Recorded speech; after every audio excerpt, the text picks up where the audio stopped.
Okay.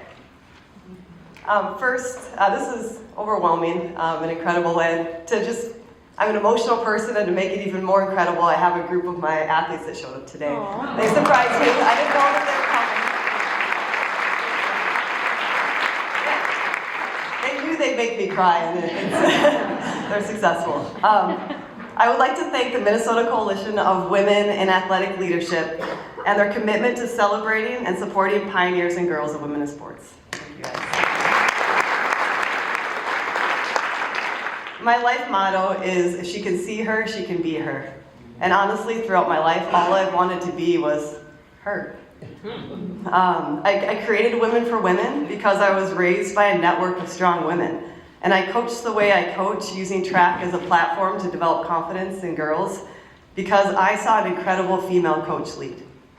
Growing up, I saw my grandma, a woman born in 1917, who after being widowed earned graduate degrees as a single mother of 4 in guidance and counseling, school psychology, and marriage and family counseling. Amazing. I saw my auntie, I saw my aunties and my cousin live authentically and boldly and courageously and independently with all their vibrance within their relationships and within fields of education and athletics. I saw them surrounding me. In fact, my Aunt Priscilla, who's here today, she coached a 1972 Minnesota State Championship swim team, and she gave me this whistle. Yes.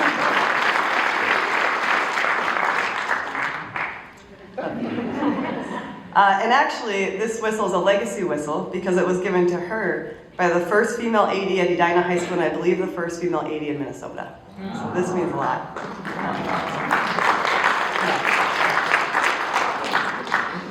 In high school, I was a 3-sport athlete: volleyball, basketball, and track. And although these women in my life, my family, planted seeds with who I could become, it wasn't until college that the conditions were right for these seeds to blossom.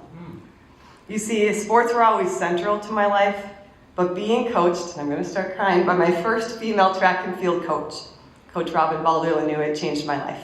And it's the reasons why I'm here today.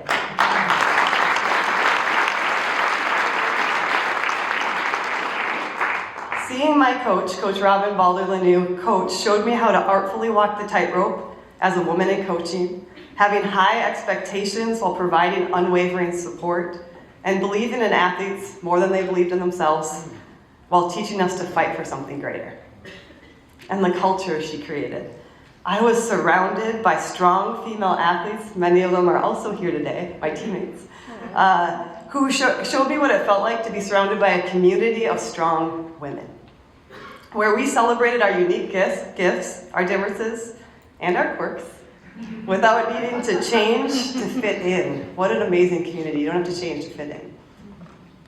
Now, I'd be remiss if I didn't take a moment to talk about the men who walked shoulder to shoulder with me, opening doors into spaces where I wasn't sure I was qualified. First, my dad. My dad showed me the meaning of unconditional love, empowering, well, some may say enabling, my Meghan-ness through an adoration of truly what made me, me. To my twin brother, Mike. He always has walked alongside me, but he also showed zero mercy, rejecting almost every shot I ever took on him while playing basketball with the boys growing up.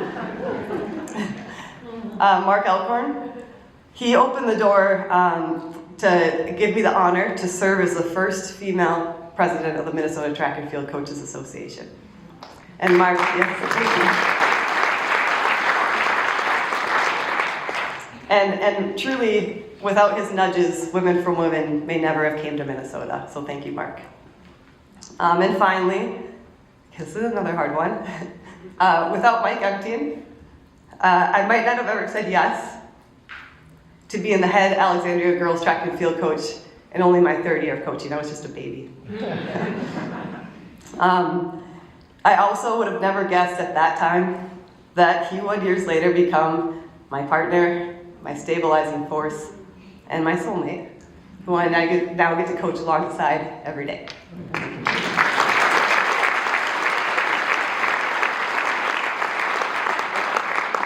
Okay, enough about the men, back to the women.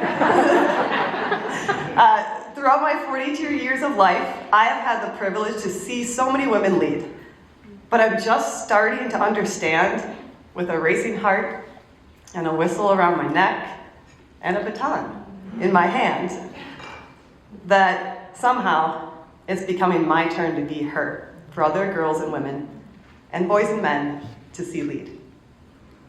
This realization actually started last year when the Dorothy McIntyre, I invited her to be the keynote at the Women for Women Coaches Symposium, and she told about the history of girls' sports in Minnesota, and she handed me this baton. Yeah. And it says Minnesota Women for Women Coaches on it. And she told the Women for Women community that it's our turn to take the baton and lead. And I don't know about you, but when Dorothy McIntyre calls, you answer. You answer. So my gratitude practice for being here today, among so many other incredible trailblazers, is a daily commitment to being her, while continuing to see the trailblazers that have come before me so I never lose my way.